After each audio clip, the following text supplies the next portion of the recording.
Hi everybody, and thank you so much for tuning in today, and welcome to the home of all things FIFA Career Mode. If you are a first time viewer and you do go on to enjoy this video, please help the channel grow by hitting that subscribe button. If you're already a subscriber, welcome back and thanks for your continued support. And if you want daily FIFA Career Gems content, then just head over to either my Twitter or Instagram. In this video, I'm going to share with you my top 5 tips on how to play a long FIFA 21 career mode without getting bored. As we can see, I've got a couple of my recent career modes in seasons 9, 10, 12 and 13 respectively, and I've actually finished 2 full career modes in FIFA 21 so far. Now I have to confess that I don't use tip 1 too often personally, and that is international management. More often than not, I will disable international job offers at the start of career mode, but for longevity, it's a good idea to leave them turned on. International tournaments do break up the repetitive nature of club team management, and it also is a good way to scout international players that you wouldn't do normally. Now, tip number 2 is the obvious one, and that is if you are bored with your current career mode team, simply move to another one. Now there are 2 ways of doing this. That is either to be offered a job as a reward for doing well with your current team, or the most common one is to simply go into browse jobs and see if there are any there that take your fancy. If you've been successful with your current club, there's a strong chance that your job application for a new team will be accepted.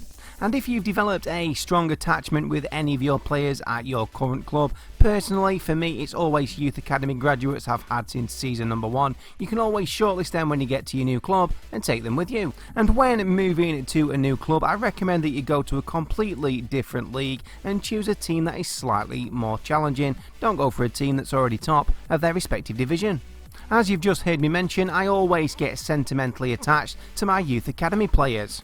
I always start scouting for youth academy players in the very first season of every single career mode. I will always send one of my scouts out to the country that I'm managing in for the full season, and the other 2 scouts will go around most of the nations throughout that career mode. I will scout every single player type at some point, so I get a good variation of youth academy players. And as soon as they are promoted through to the senior team, I will send them out on loan to get experience until they are first team ready.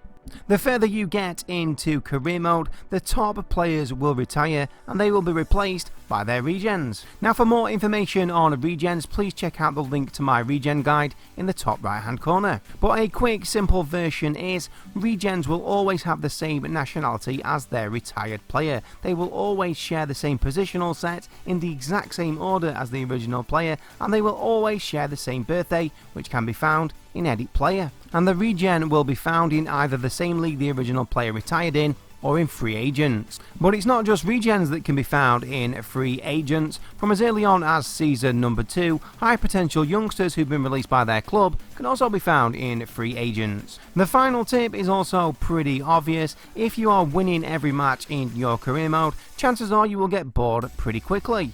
So make your career mode more challenging by going up to the next difficulty level. But if you are already playing on Ultimate and still finding it too easy, the only thing left to do is to alter the sliders. Now I don't use manual sliders mainly because I don't fully understand how they work, but there are several YouTube videos out there that show how to change your sliders to make Ultimate difficulty a little bit more challenging. So those are my tips on how to make your career mode last a little bit longer than 1 or 2 seasons. But that does conclude today's video. All that remains to say is thank you so much for watching. Please remember to tune into my channel next time, but until then, it's FCG out.